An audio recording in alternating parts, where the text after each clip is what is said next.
First game we're going to talk about today is Lord of the Rings, Return of the King. This one's from Electronic Arts, and we looked at it on the PlayStation 2, but it's also available for the Xbox, GameCube, and PC. And no one, I repeat, no one who plays video games is going to want to miss out on this spectacular and amazing video game experience. I would second that, and I would say that this is the finest movie game translation I've ever seen. This game really captures the spirit, the essence, the look, the feel of the film, and brings you into that world, allows you to play all of the characters from the movie, and it's just absolutely breathtaking. I mean, this is what happens when the movie makers, like Peter Jackson and the set designers and the lighting people, get involved. And the actors. And the actors. Yes.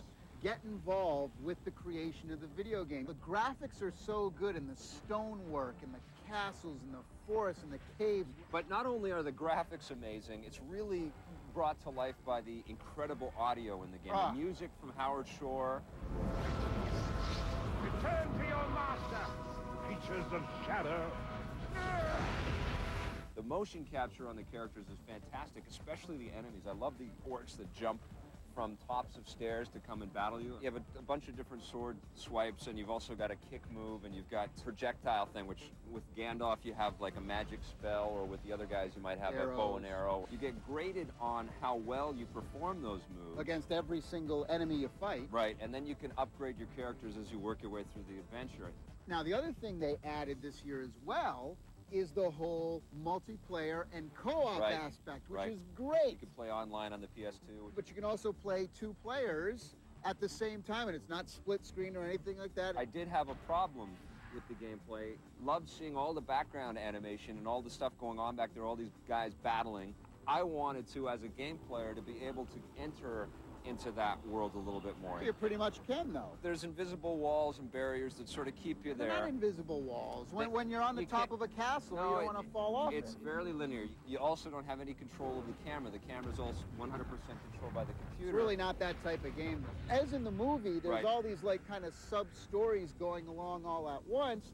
So is the game as well. So if you can take Gandalf's path, or sometimes you might take Sam and Frodo's path, that's the cool thing about this. And along the way, as you're finishing these areas, they also give you video game only interviews with the cast and the creators. Well, Elijah's a pretty good gamer. I'm definitely a better gamer than the two. Yes! I've only been seriously gaming now for probably 3 or 4 years. And he's doing very well, but I'm still a much more experienced gamer. But I'm getting there. I can beat Elijah in a few games now. I am certainly a lot better than Doug. I will say this. The one bad thing about the game was it came out like about a month before the movie release. Right. So I was afraid to play it all the way through because I haven't read the third book. I wanted to wait to see the third movie. So I started seeing stuff. I'm like, no.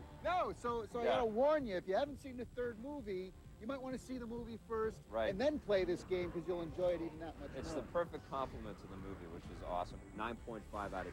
I'm giving it a perfect score, a 10. On the positive side, this is the most amazing movie to video game translation we have ever seen.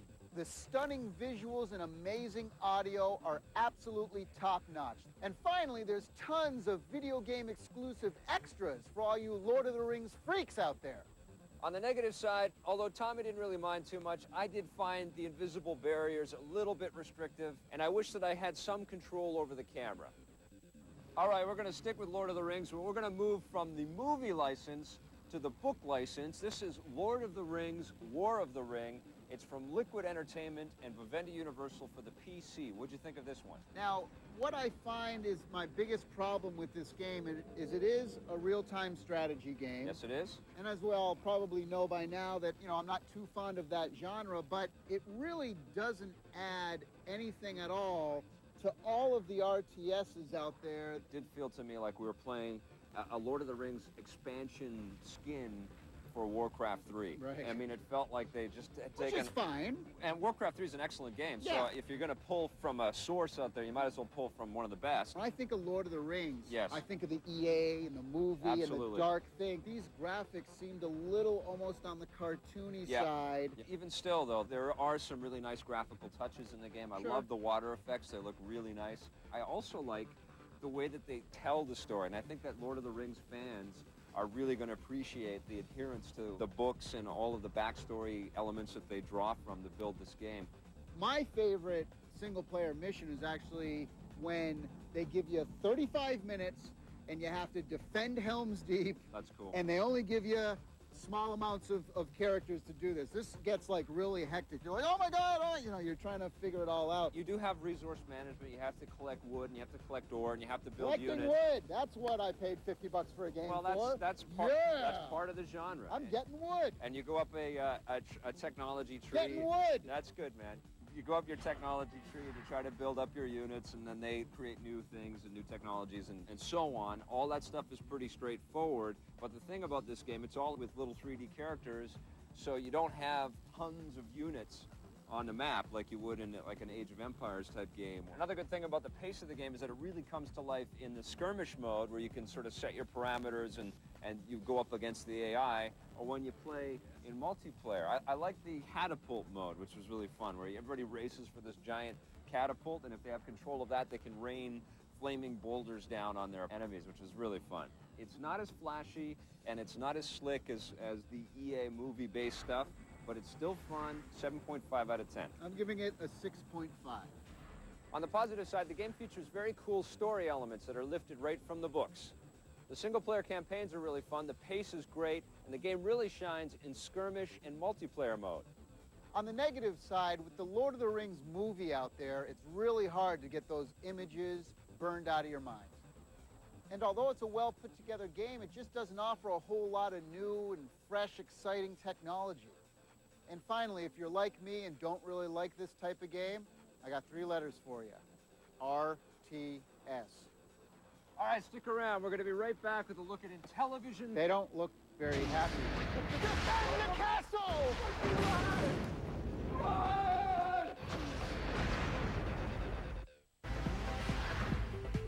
Hey, what do you get if you mix the Lord of the Rings universe with gameplay that's similar to Diablo, but it's on the Game Boy Advance? You get Lord of the Rings Return of the King from EA Games, and I gotta say, they did a really good job here. This is not a super powerful system, and they pulled a lot out of this thing. I mean, the audio is very tight, the graphics look good, you've got reflections in some of the water as you're passing by.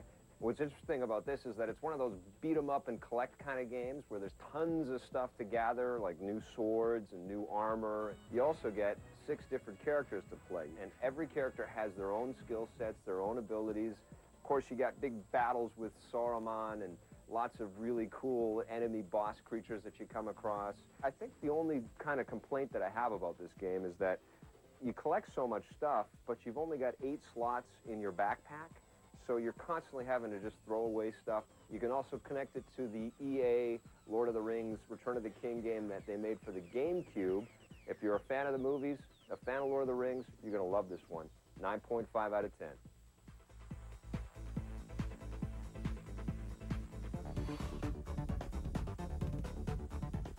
Okay, we're back, and we're going to be talking now about a game that Tommy's been bugging me to review for a long time. It's called Intellivision Lives. I had the 2600 in the ColecoVision. I never had the Intellivision, never grew up with it, didn't have any fond memories of it. Tommy did, though. He had all the games, loved the thing. As a matter of fact, I still have my Intellivision hooked up to my big screen TV. Right, and he'll probably be playing that a lot more Hell than yeah. this PlayStation 2 disc, even though this disc does have a lot of cool things to offer Intellivision fans. It has 60 games. 60 games. All built right onto the thing. Including a lot of hard-to-get games that were really difficult to get at the time, and even a section of games that never even came out. What they've also included is there's some historically significant kind of interviews and a history of Intellivision. But the problem there, of course, is that the 2 movies that they have, the quality isn't up to par. No, we'll be nice about it and say that. Now, I know what all you Intellivision fans out there are thinking to yourself, hey, this is great. I can get all my old favorite Intellivision games on one CD. And I mean, they got all the great games on there. Baseball, football, skiing, boxing. They even have Frog Bog. Frog Bog. This is the way that Tommy described Frog Bog to me, okay? You're a frog. You're in a bog. You got to jump and get the flies. Lick the flies. Lick the flies and not fall in the water. That's it. That's Now, what Frog does Bog. that sound like a video game to you or what? They even have Utopia on there. Oh, yeah, now, that for was those people who a know thrill. what I'm talking about, this was the definitive first time RTS. Here's the problem, is that you can't play any of these games because what they did is instead of the numbers 1, 2, 3, 4, 5, 6, 7, 8, 9, and then you had the enter and the reset thing, they put that on the right analog stick. So you're saying to yourself, okay, that could possibly work. So you hit the direction, but then you have to hit the R1 button as well. You just can't play Intellivision games on those controllers. I will be the first one. I've been joking around a lot about the value of this package, but if you're an Intellivision fan or you're a video game historian or a completist, you're going to find some value in this thing. I don't think so, because the games are unplayable. Yeah, but You can't it play them on the controller. It collects them all into one package. I love the attempt at bringing it to the system. I love the idea, the concept. The games are just unplayable. Yep. I unfortunately have to give it a 3. Yeah, I'm going to give it a 4 out of 10. I'm giving it a higher mark than you because I am one of those kind of video game Nostalgic. collectors, and I love the video game nostalgia. Lots of problems with this disc, but if you're into that kind of stuff, you're going to find value in it. On the positive side, 60 games are collected on this disc, and there are also some historically significant interviews to discover. On the negative side, because you don't have the keypad, a lot of these games are just unplayable.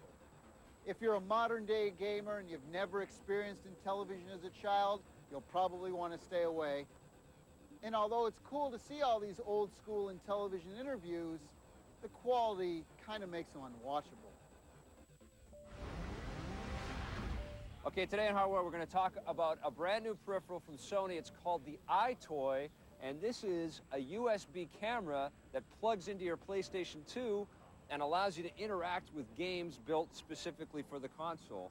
You can look at this peripheral and really get a sense of where the video game industry could possibly be going. You throw the game disc in, and it automatically knows where everything is. You can adjust the focus on there, and it works perfectly. Everything's calibrated very nicely within the game. One of the problems you will have, though, is the lighting thing. You do need to adjust for the lighting. You have to make sure that there's a lot of light on the subject. There are no controllers in the software that the EyeToy comes with. You don't play with the PlayStation 2 controller. You are the controller. And what they've done is they've included 12 mini games that you can play. None of the games on the disc are brilliant, Right. but the technology is so fun, and you see it for the first time.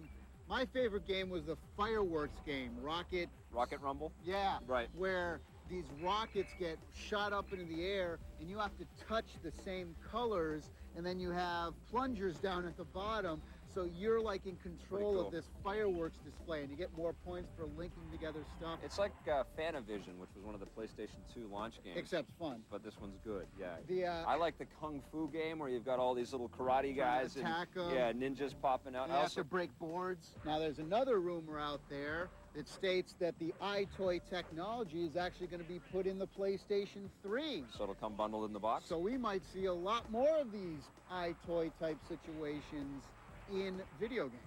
You gonna recommend it? Absolutely going to recommend it. If I were to score this, I'd give it a 9. I'm gonna recommend it as well, and the games are cool. I don't know how much you go back to them. I'd score the games at about a 7.5, but I'm definitely recommending the EyeToy.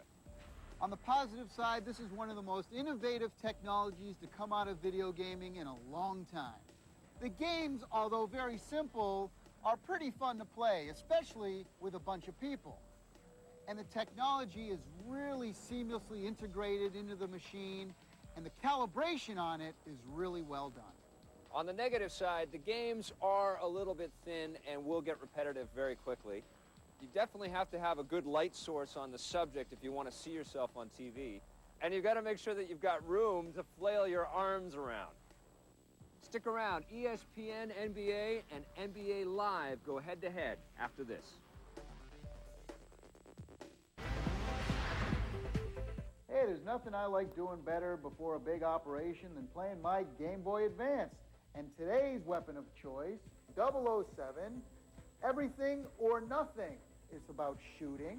It's about hand-to-hand combat. It's about sneaking around. And they also have driving and cool things like grappling down walls and stuff like that. You get power-ups for your weapons that you can buy, health and all that stuff. It takes place in a bunch of different areas. You go from Egypt to Peru. There's a multiplayer aspect in this sucker as well. You can also connect this to your GameCube if you have the Bond game of the same name.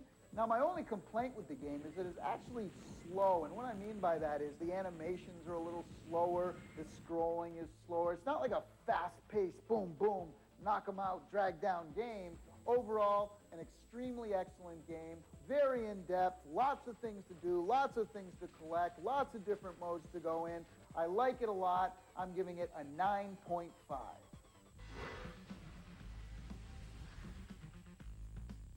Now here's one of the first generation Xbox games. This one was called Wreckless, the Yakuza missions. Now Wreckless actually is the very first Japanese developed Xbox game. The graphics aren't as amazing as some of the Xbox graphics out there, but this game's all about speed and fun. I mean, basically, you get into a car and all you're doing is wreaking havoc everywhere. You're trying to smash into other cars, and you're taking out pedestrians and tables and chairs and smashing through buildings and all sorts of crazy, wacky stuff. And there's some really cool vehicles you can get into and use as well, like a DeLorean. It's always fun to wreak havoc in a DeLorean, similar to like Marty McFly, you know what I'm saying? And even different storylines that you take depending on which mission or which trail you choose to go down. So it's a lot of replay value as well. Wreckless even came out on the GameCube and the PS2. Pick it up on any of the systems. It's really good. Wreckless, the Yakuza missions. Hi. Today in Versus, we're going to be taking a look at two NBA games. We've got ESPN NBA basketball versus NBA Live 2004. Okay, what did you think of these two basketball games? Let's start with Sega's ESPN NBA basketball. Well, the graphics looked, I thought, better on ESPN. The crowds look more realistic. The facial animation. And the players themselves. I mean, when you get some close-ups of like players like Shaq and stuff, you like have to take a double take. Like, is that him? It's absolutely you got amazing. that whole high-def thing. I mean, it really looks like a PC game, almost to the point of being too sharp. Right. The high-def elements of ESPN are really amazing. It'll play in 720 progressive, which is gorgeous for people with a high-def display. But the camera's pulled so far back, much further back from the NBA Live game, which I felt, even though it might not have looked as slick, looked a little bit more realistic, a little bit more fun, and it drew you into the experience. You can see all the players moving around. They used 5-on-5 motion capture to build the technology behind the game. And that means you're looking at players running around all over the place, even off the ball, which is something I've always wanted out of an NBA game. Very nice. Better graphics on ESPN, but better camera angles on NBA Live. Now, what about the gameplay in these two games? Let's compare those. Absolutely give the nod to EA's game Live. I mean, it's unbelievably a lot more fun to play. The artificial intelligence really great. I mean, guys box out. It's actually hard if you're on offense to get a rebound if people are boxing you out. Even just to go in and do the dunking. In 2003, you could run the floor no problem and score at will. In this game, the guys will defend you very vigorously, which is awesome to see. ESPN's game is decent as well, but it feels a little bit clunky. Now, because it is ESPN, though, you do have a lot of those fancy presentation style things like Love the replays. Which is really good and better. Yes. But boy, did they screw up the free throw. Yeah. Big time. They really. The free throw is better this year than it has been. You still have to use both it went from really, really, really crappy to just really, really crappy. I like what they did with NBA Live, where they actually put the free throw meters into the backboard. That's really cool. Way to go. The ESPN game has a 24/7 mode, which is kind of like a basketball RPG. If you don't keep playing with the player that you create, his skills will actually diminish. It's like playing EverQuest or something with your basketball player. You get online with ESPN on both the PlayStation 2 and the Xbox. Live, of course, only offers it on the PlayStation 2. EA. Which is not cool. EA, not cool. So that Xbox Live. That's probably a deciding factor for hoops fans that want to play online out there between which version to get for the Xbox. All right, let's talk about the audio in these games then. All right, well, EA has Marv Albert and all his panty goodness. Oh, you had to bring up that, huh? Hi, I'm Marv Albert. Why are you laughing? Well, yeah. Well, the panty goodness thing has nothing to do with why I like the audio in NBA Live. The audio in the Sega game isn't bad at all. It just feels and sounds a little bit thinner and not as fleshed out. So overall, what are your impressions of both of these games? Well, I mean, at the end of the day, NBA Live from EA is a much better game. When you're talking about sports games, That's the most I important want thing. the most fun experience, and EA gave that to me. Absolutely. The 5-on-5 mocap is a big, huge improvement. The artificial intelligence on the defense is awesome on NBA Live. I liked ESPN basketball as well, and if you've got an Xbox and you want to play on Xbox Live, that's probably the version to get. But I have to say I like NBA Live better this year. So what are you going to give ESPN NBA basketball? I'm giving it a 7. I'm going to give it an 8. What are you going to give NBA Live 2004? I give that an 8. I'm giving that a 9. So when it comes to Live versus ESPN, it looks like Live is the winner this time. Today on the show, we took a look at The Lord of the Rings, The Return of the King from Electronic Arts. It's for the PlayStation 2, but also for the GameCube, Xbox, and PC. It's an incredible adaptation of the awesome Peter Jackson movie, but there are still some invisible walls and camera frustrations. On the PC, we looked at The Lord of the Rings, War of the Ring. This real-time strategy game's got some great storytelling and some cool music, but it's still a little bit disappointing in the visuals department, and it's not that innovative. Also on the PlayStation 2, we looked at Intellivision Lives. If you're a super fan of that old console, you might like this, but be prepared for some pretty crappy controls and behind-the-scenes stuff that's really tough to watch. In Versus, we looked at NBA Live 2004 from Electronic Arts for the GameCube, PC, PlayStation 2, and Xbox. This game got an incredible boost in the action department with its 10-player motion capture and tough defense. We also looked at ESPN NBA basketball from Sega for the PS2 and Xbox. The Xbox Live and PS2 online experience is great, and we love that 24/7 mode, but Tommy and I both agree this one's just not as fun as NBA Live. In hardware, we reviewed Sony's EyeToy for the PlayStation 2. This is an incredibly addictive and innovative peripheral, but some of the mini-games are better than others. On the Game Boy Advance, I reviewed The Lord of the Rings, The Return of the King. This is a pretty cool translation for the GBA. It's got some great sounds, but the action does get a little repetitive. You know, the good guys are overwhelmed by Sauron's forces, you know. Sauron. Sauron, okay. No, that's Sauron. Sauron, okay. No, ready? Sauron. Sauron, okay. That's better. All right, here we go. Now, obviously, the good guys are outnumbered by Sauron's forces. No, Sauron. Sauron's forces. And Saruman. And Saruman! Right. No! That's Okay. good. See, you got to say those like that. All right, okay. They're outnumbered by the bad guy forces. Now they're just the bad guys. in the books or the movies.